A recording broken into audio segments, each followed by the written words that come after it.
here with artist and photographer and cookbook author and generally awesome person, Erin Gleason.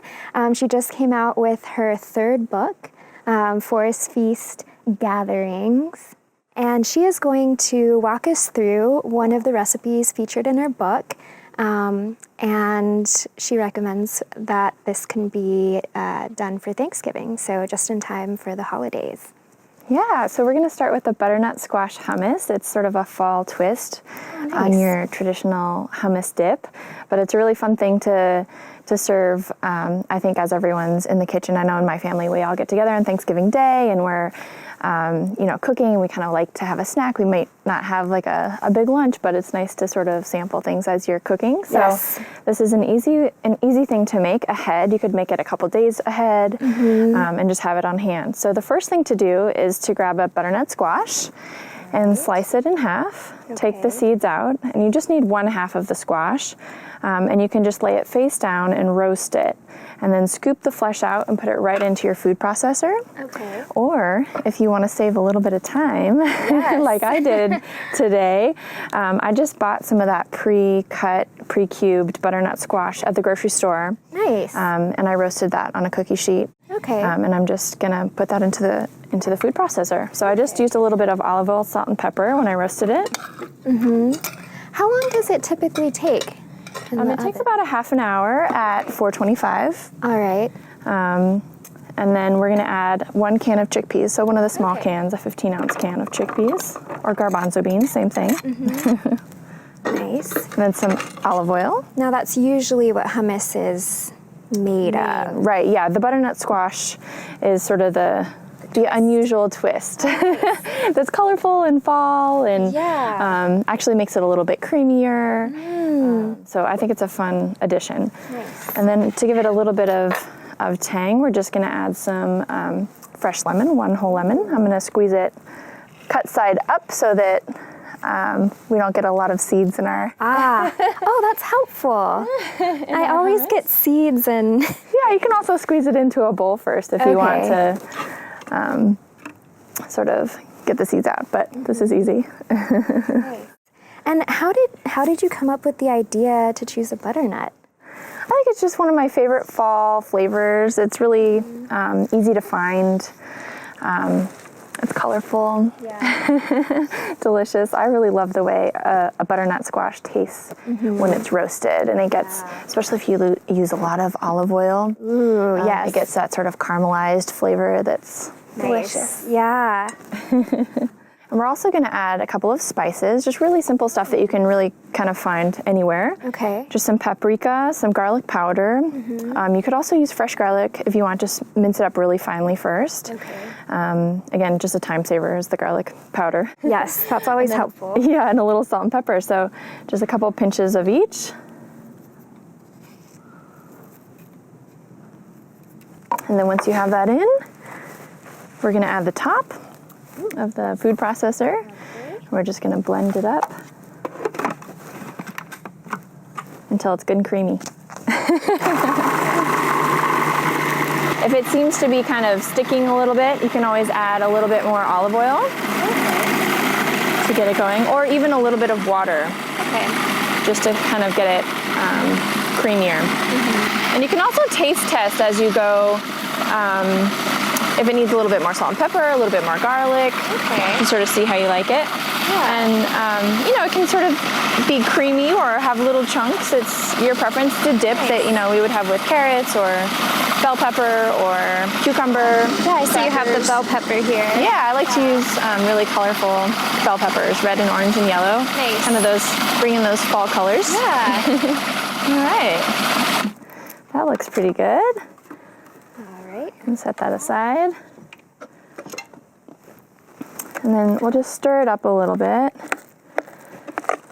You can also use a blender to get it super, super creamy. I have a Vitamix also, and that creates a different consistency than the food processor. But I almost kind of like to have a little bit of the essence of the vegetables left in there. So super creamy or a little chunky, either way works great. So we're just gonna scoop this out and put it into a bowl. Well, this is nice that it doesn't, you don't need the oven. So if you're making it on Thanksgiving, you don't need that, sacred oven space, right? Exactly, exactly. And it's something that's sort of filling that you can have while you're cooking that doesn't, make you too full. Right. While you're saving up for that big feast. Nice. All right, when you've scooped most of it out into a bowl, I like to do a little swirl spread to even it out a little bit. Make almost like a little trench in the bowl. Nice. That's not only pretty, but can hold some olive oil. Oh. So a little drizzle of olive oil. And a little bit more paprika. And then sort of a fun, colorful fall twist, are pomegranate seeds, which we're going to sprinkle on the top. And they add a nice little colorful crunch. Yeah, it's so festive. Just pretty. Yeah. So that's our butternut squash hummus. Oh, nice. Yeah. And so are the pomegranates in the cookbook, or is that something you just... This is a fun new twist. Oh, just for you. Very cool. So we're going to do another twist. Okay. There's another recipe in the book for hummus deviled eggs. Okay. And they usually have a little half of cherry tomato sliced on top. Okay. But this time I thought we'd sort of continue that pomegranate theme. Oh, nice. And also the colors, the orange and the red, they go so nicely together and they're so fall. And I thought we'd use this butternut hummus to make some deviled eggs. Okay, let's do it. We're going to start by slicing a bunch of hard-boiled eggs that have already been peeled in half.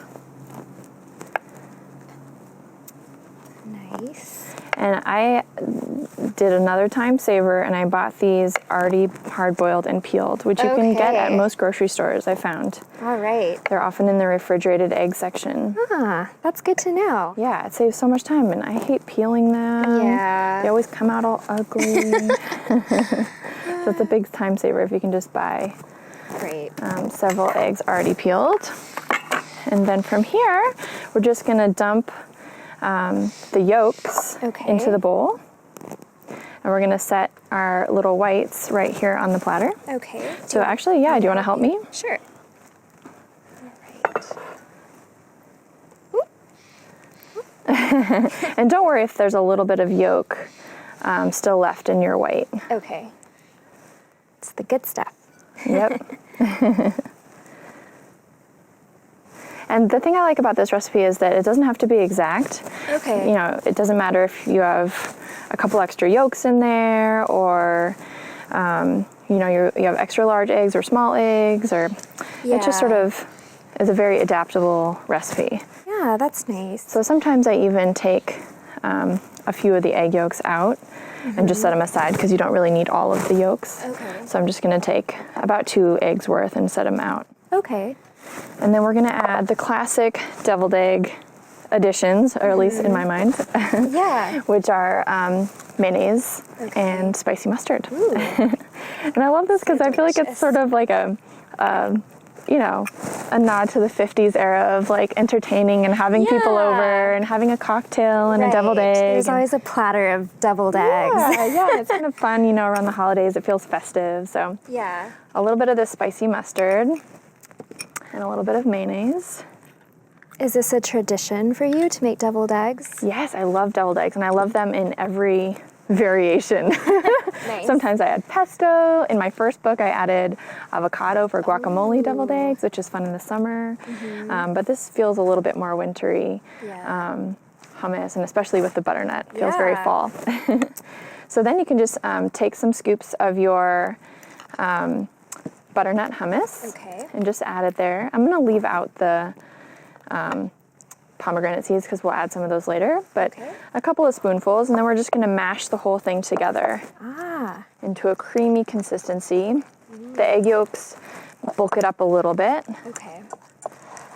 And just really mash it a lot with a fork. You could also do this in the food processor or in a blender. But we're just trying to get rid of all of those lumps and combine it really, really well. Yum. Yeah, so this is where you can be creative, and I love, you know, like we're adding the pomegranate seeds and the butternut squash to the deviled eggs. I love this idea of sort of people being creative with my recipes and them just being, you know, a starting point. I love it when I see people tagging my recipes online with substitutions. And Yeah, that's awesome. sort of being creative. I think that's what cooking should be about. Yeah. That's an approach that that really like comes out in your book and your blog. Good. Yeah, that's really my goal, is just to get people cooking in the kitchen, starting with, you know, some fresh seasonal ingredients, fruits and vegetables, and then going from there. Nice. Yeah. So we can also add a little bit of our spices, salt and pepper and garlic and paprika, Nice. little pinches of each. And again, you can sort of, you know, guesstimate it, and it doesn't have to be exact. Nice. Salt and pepper to taste. And once you have things looking pretty creamy here, you can just take a spoon and dollop inside each egg half. But another time saver is to use a big Ziploc bag. I've taken scissors and I've just trimmed the corner off one edge. Like a pastry bag. Like, yes, it's a makeshift pastry bag. Nice. If you want to hold it, and I'll just scoop our filling in. Okay.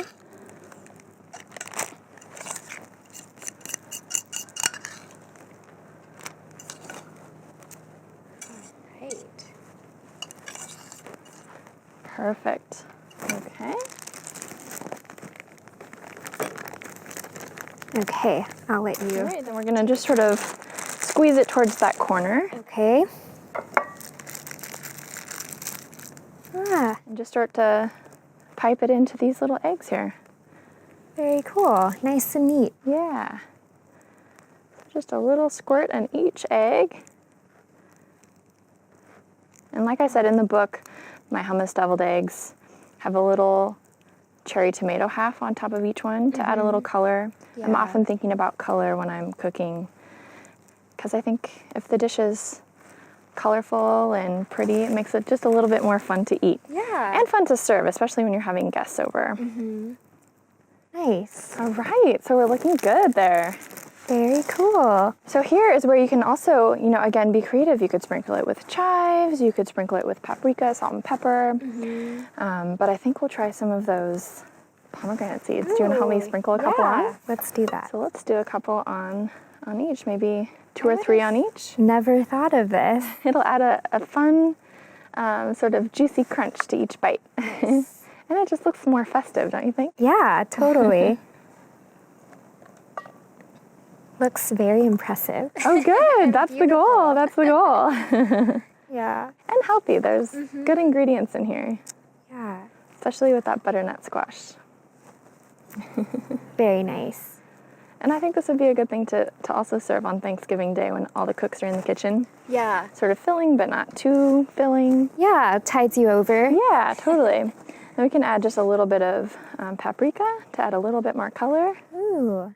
Just a little sprinkle of red. I feel like we have all the flavors here, kind of acidic and sweet, but tart and also creamy. It's A like, little salt and pepper, or maybe just a little salt here. nice. There we go. I love how you're just like playing with the food and you just make this beautiful creation. And there we go. There's a great Thanksgiving appetizer, or anytime during the holidays, especially if you're having people over to your house. Fun with a cocktail. Good for lunch or dinner. Perfect. There you go. There you go. All right. Oh, do we get to try one now? Oh, let's do it. Yeah. Okay, dig in. All right. Cheers. Cheers.